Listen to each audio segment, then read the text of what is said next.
Hi, this is Bradley Sowash, and I'm looking forward to working with you this summer at SMU-IPT, the Southern Methodist University Institute for Piano Teachers. What a mouthful.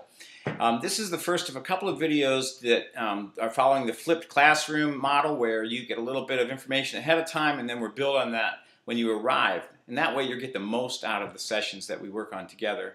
So this one's easy. What I want you to do is take a look at your current repertory, or it could be your students' repertory, all the way from an easy method book all the way up to some kind of concert repertoire. And what I'd like you to do is write in the chord symbols above the treble clef staff. Even though the chords may be played by the left hand, I want you to analyze those pieces, or at least a section of the pieces, maybe the first 32 measures or so. And I want you to write in those chord symbols. So I have an example here, a posthumous waltz by Chopin, and so I'm going to play a little bit of it so you recognize which one it is. It's an A minor, and that's all I know about it. Posthumous A minor of a waltz.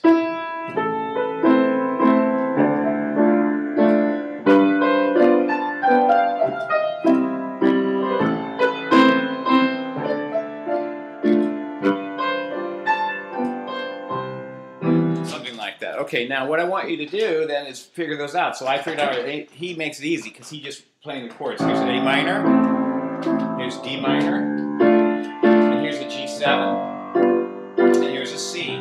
So A minor, D minor, G7, and C is all he's using in this first section.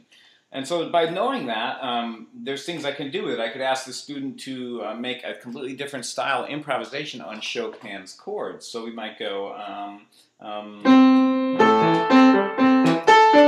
my D minor, here's my G7, back to A minor,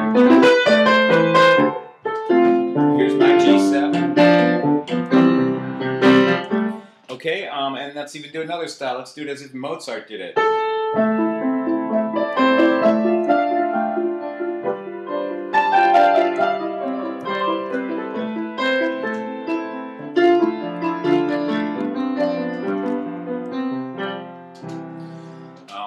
And now let's take Chopin's style, but we'll dress it up. We'll kind of embellish a bit and do some things with it that that make it our own.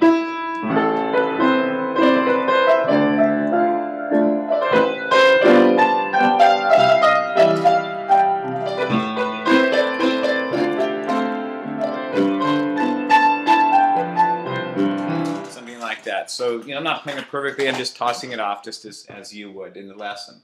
And then by getting under the hood like that and understanding what the chords are and doing our own thing with it, that makes it like you own the piece. You really know what Chopin was working with. You understand his vocabulary and his materials. And then it's like this safety net that when you go to perform it, you know the chords, you know what Chopin was using for scale material, you know what some of the embellishments he was doing. And then you kind of own the piece. You understand the nuts and bolts instead of relying on muscle memory and just pushing down the right keys at the right time. And that's what I'm all about, is understanding the music theory. So the second part of this assignment ahead of time is to take that piece, whatever it may be, how simple or how complex, doesn't matter, and analyze, not analyze, but actually just circle what you think is interesting. Circle something that catches your ear. So here's an example. I have on this G7 on measure 3, an A note in the melody. So it has an A in the melody. That's an interesting sound. It turns out it's a 9. You might wonder why he did that, whether it was just an embellishment or was he after a rich chord. And the next measure is a C, but he does a little dipperty-doodle. I'm sure that's a technical name for it. On the E of the C chord. It's almost like a blues piece. But he's using it in a more of a neighbor note way. So I want you to do two things. Take your piece, write the chord symbols above the treble clef staff. And if you can't figure out one of the chords, then just leave that with a question mark and we'll talk about it. And the second part is to circle what you find interesting, particularly with regard to embellishments or notes that don't seem to fit the chord or just strike your ear as interesting or unusual. And then we can think about why the composer or arranger made those choices. Not only is this a great idea for SMU-IPT, but I think it's a great idea to do it for all your pieces and to have your students get used to writing in chords and understanding more than just pushing down those notes. Okay, I can't wait to see you there this summer. We're going to have a great time. Thanks.